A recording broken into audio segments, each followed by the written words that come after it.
Good evening and welcome to Biz RoundUp. I'm Tamiru Nimsab and we at our television bring you a collection of business highlights. Let's have a look at the headlines.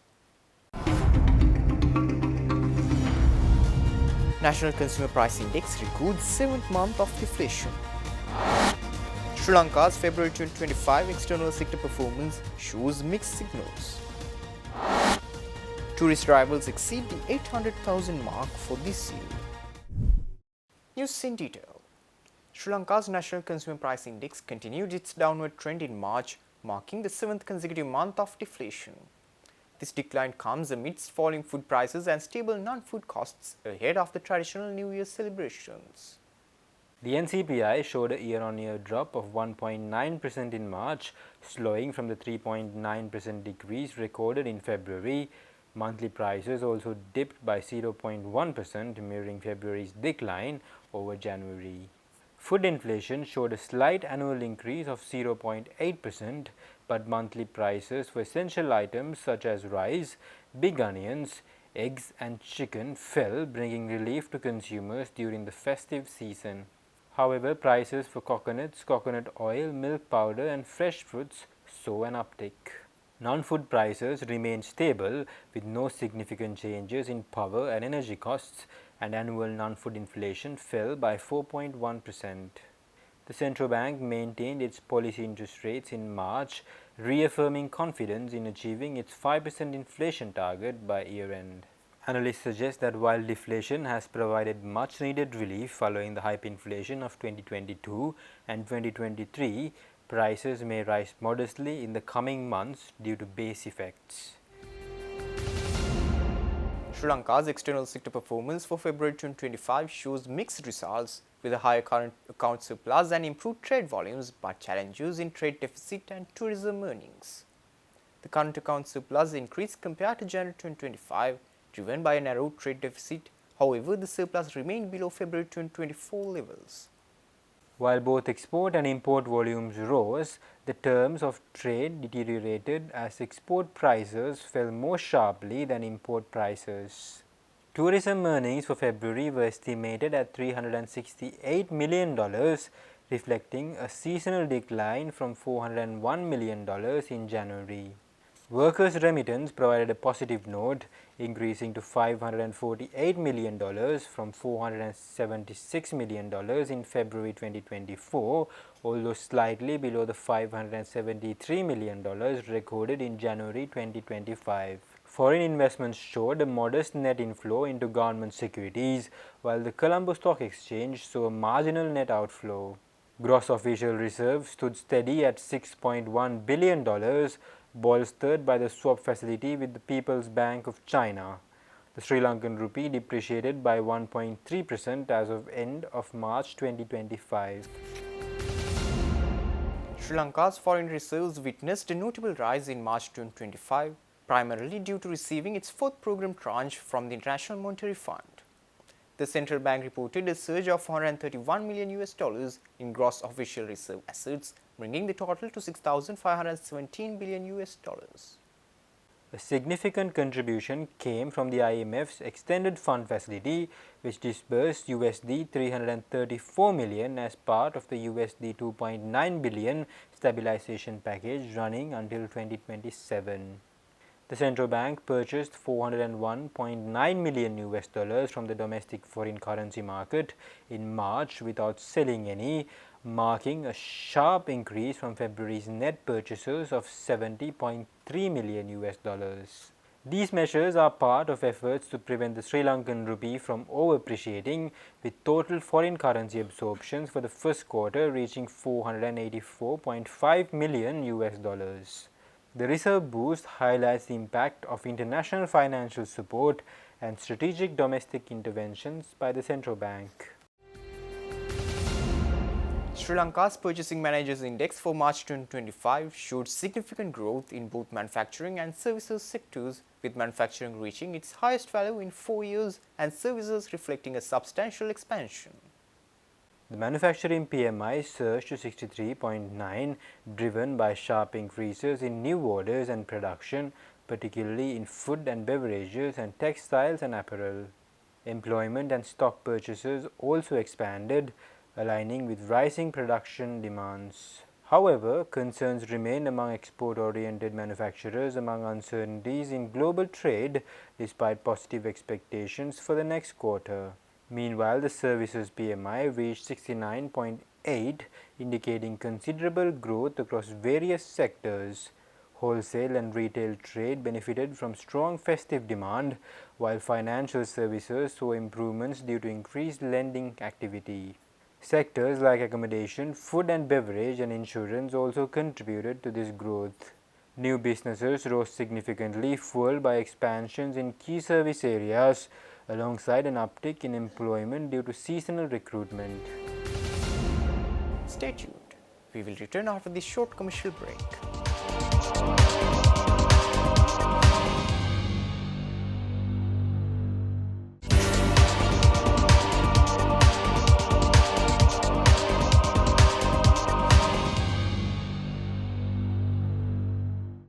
Welcome back after the break. Deputy Prime Minister and Minister of Foreign Affairs of the United Arab Emirates, Sheikh Abdullah bin Zayed Al Nahyan, concluded an official visit to Sri Lanka. During his visit, Sheikh Abdullah met with President Ranil Kumar Dissanayake and held bilateral discussions with Foreign Minister Vijay Herath. Minister Herath encouraged UAE investors to explore Sri Lanka as a destination for business and tourism, highlighting the country's progress towards economic stability. Discussions also included increasing employment opportunities for Sri Lankan professionals and workers in the UAE. A key highlight of the visit was the signing of two significant agreements. The first is a trilateral MOU to develop Trincomalee as an energy hub, strengthening cooperation among three nations. The second is an MOU between the UAE Federation of Chamber of Commerce and Industry and Sri Lanka's National Chamber of Commerce to establish the UAE-Sri Lanka Joint Business Council aimed at bolstering business collaboration. During the meeting with the visiting Foreign Minister of the UAE, Sheikh Abdullah, President Ranil Kumar Dissanayake highlighted an improved investment-friendly environment in the country. Sheikh Abdullah, accompanied by a high-level delegation, pledged support for key sectors including energy, tourism, foreign investment and employment during his visit to Sri Lanka. Sheikh Abdullah emphasized the UAE's commitment to deepening economic ties and assured full backing for Sri Lanka's development agenda. President Dissanayake outlined the government's initiatives for economic stability, including debt restructuring and legal frameworks to safeguard investments. Key opportunities were presented in port terminal development, tourism, energy and transportation sectors. The meeting also underscored Sri Lanka's ambition to emerge as a regional leader in investment and tourism. Notable attendees included Minister of Labour Dr. Anil Jayant Fernando, UAE's Minister of State Ahmed Ali Al Sayegh, and senior officials from both nations. Sri Lanka's tourism industry continues its strong recovery, with nearly 94,000 visitors arriving in the first half of April 2025, pushing the total arrivals for the year to over 816,000 so far. The first half of April saw 93,915 arrivals, marking a 13.42% year-on-year increase compared to 2024. The boost brings the year-to-date total to 816,191 tourists, reflecting a 14% year-on-year growth. Average daily arrivals in April have risen to 6,261, up from 5,520 last year. India remains the top source market, contributing 18,220 tourists in the first 15 days of April, followed by the UK with 11,425 and Russia with 8,705. Other significant contributors include Germany, Australia and France. With a target of 224,710 visitors for April and ambitious annual goals of 3 million tourists in over $5 billion in foreign exchange earnings, the tourism industry is set for substantial growth in 2025. Sri Lanka's tourism sector is showcasing resilience and promise as strategic efforts continue to draw visitors from around the world. Stay tuned. We will return after this short commercial break.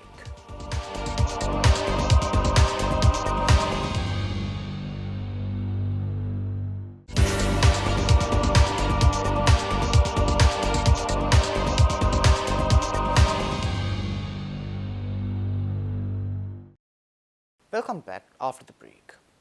The Industry and Entrepreneurship Development Ministry has launched a comprehensive reform agenda to revitalize Sri Lanka's industrial sector and address challenges faced by small and medium-sized enterprises.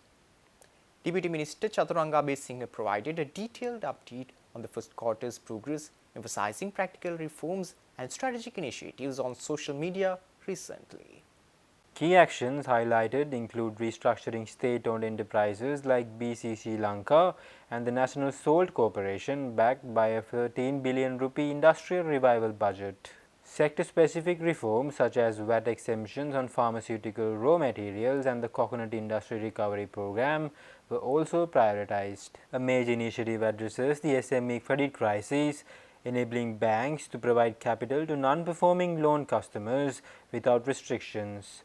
This measure aims to revive over 12,000 distressed but viable SMEs. The ministry has begun structural reforms across agencies like the National Enterprise Development Authority and the Export Development Board, aiming for efficiency through an integrated framework to be implemented in June. The Sri Lanka Export Development Board held a stakeholder consultation to address concerns of the newly imposed 44% reciprocal tariff by the United States on Sri Lankan exports.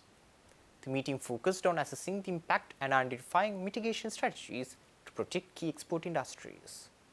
Chaired by EDB Chairman Mangala Vijayasinghe, the consultation brought together trade associations and chambers to discuss the tariff hikes implications. The government has already engaged in diplomatic discussions, submitted appeals and planned a delegation to negotiate further. Exporters expressed significant concerns about potential losses in key sectors including apparel, rubber, tea, spices and gem and jewelry. The apparel sector, being the largest exporter to the US, was highlighted as particularly vulnerable, with some exporters reporting delayed orders from US buyers. Proposals included enhancing diplomatic efforts, leveraging IMF engagements for the relief measures, and diversifying export markets into Southeast Asia, the Middle East and Africa. Transport, Highways, Ports and Civil Aviation Minister Bimal Ratnayake said that there has been a deliberate dismantling of the Sri Lanka Transport Board by politicians and government officials. Speaking during a visit to the SLTB Sabaragamuwa regional office, he outlined the government's plans for revitalizing the institution. During his inspection at the Ratnapur office recently, Minister Ratnayake emphasized that political interference and mismanagement led to the SLTB's decline. As part of the rebuilding process, 25 SLTB depots will be reorganized based on a business plan tailored to transportation needs. The minister stressed the importance of addressing ongoing losses, streamlining ticketing processes and fostering employee pride to rebuild the institution's reputation. He firmly stated that no state asset will be sold under his leadership, reiterating the government's commitment to eliminating fraud and corruption. With that, we wind up for today. For this and more, subscribe to our channel on YouTube and follow us on Facebook. See you tomorrow with State of Business at 7:45 p.m. Take care and good night.